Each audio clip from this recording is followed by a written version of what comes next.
Hello नमस्कार दोस्तों, री टाइम्स में एक बार फिर से आपका स्वागत है। आज हम इस वीडियो में बात करेंगे धाराएं 36 से लेकर 40 तक। आपको पता ही होगा, हर वीडियो में हम मात्र 5 धाराएं करते हैं, इससे ज़्यादा धाराएं नहीं करते क्योंकि वीडियो हमारा लेंथी हो जाएगा।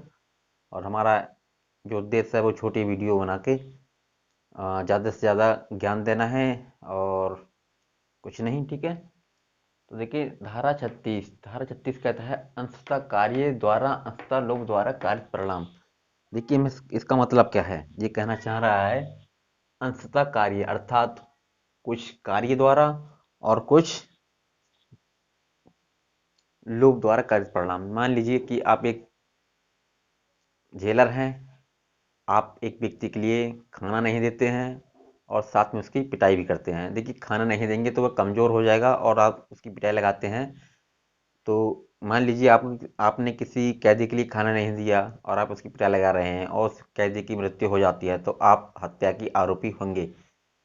अगर वह पिटाई आप एक ऐसे इंसान के लगाते जिसके लिए खाना दिया जाता, शायद वो ना मरता, पर आपने उसके लिए खाना नहीं दिया और साथ में पिटाई भी लगा रहे हैं, तो वह व्यक्ति जब उसकी कारित हो जाएगी तब आप पर हत्या की जो केस है वो चलेगा। ठीक है, किसी अपराध को गठित करने वाले कार्यों में से किसी एक को गठित करना। देखिए धारा 37 में जो लिखा हुआ है इसका मतलब क्या है।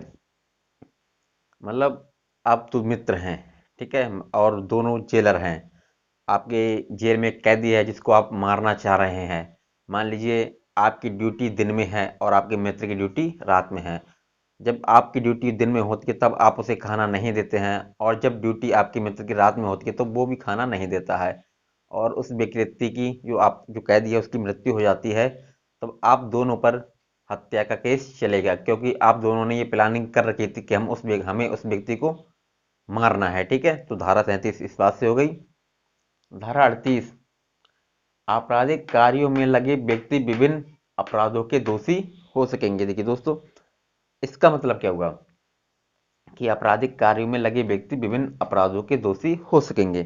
देखिए कोई भी अपराध होगा, ठीक है, और उसमें विभिन्न व्यक्ति लगे हुए हैं तो जरूरी नहीं सभी पर एक ही धाराएं लगें, उन पर अलग अलग धाराएं लग सकती हैं। आपको पता ही होगा आईपीसी में जो सबसे महत्वपूर्ण है वो है इंटेंशन अर्थात आशय अर्थात इरादा। देखिए एक व्यक्ति है ए, ठीक है, उसके लिए जेड है जो उसके लिए बुरा भला कहता है कि तू ऐसा है तू वैसा है, और एक को गुस्सा आ जाता है और गुस्से में वह जेड की पिटाई करने लगता है। उधर से एक व्यक्ति बी गुजर रहा होता है जिसकी जेड से दुश्मनी होती है। वह सोचता है क्यों ना, मौका अच्छा है तो मैं भी इसकी पिटाई लगवा दूं, और उसका जो इंटेंशन होता है बी का उसको जेड को मारने का होता है।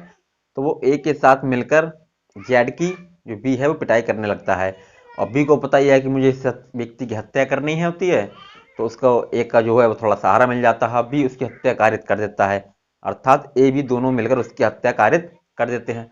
तो देखिए बी का जो इंटेंशन था वो उसकी हत्या करने का था कि मैं इसकी हत्या करूंगा, तो बी पर तो 302 का केस लगेगा ही लगेगा। पर जो ए है उसके दिमाग में ऐसा बिल्कुल भी इरादा नहीं था कि मैं जेड की हत्या करूंगा। उसको तो जेड ने गुस्सा दिया था, वो पिटाई करने लगा था। ए पर शायद आपराधिक मानववध का केस चल सकता है पर हत्या का केस नहीं चलेगा। इसका मतलब आप समझ गए होंगे। अब देखिए धारा 29 उनतालीस, सॉरी दोस्तों, धारा 39 और धारा 40, ये इसमें केवल परिभाषा दी है, इसके अलावा कुछ दिया हुआ नहीं है। देखिए धारा 39 क्या कहता है, स्व इच्छा अर्थात स्वयं की इच्छा।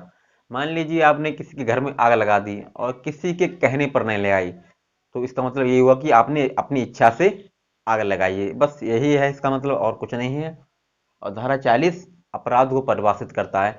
आप केवल बस इतना याद रखिए, इसके अलावा कुछ याद मत रखिए आप।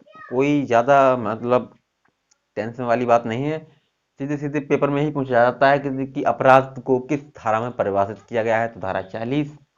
स्वच्छा के लिए किस धारा में परिभाषित किया गया है, धारा 39। ठीक है दोस्तों, इस वीडियो में मात्र 5 धाराएं, अब आगे की धाराएं आगे की वीडियो में चर्चा करेंगे। धन्यवाद।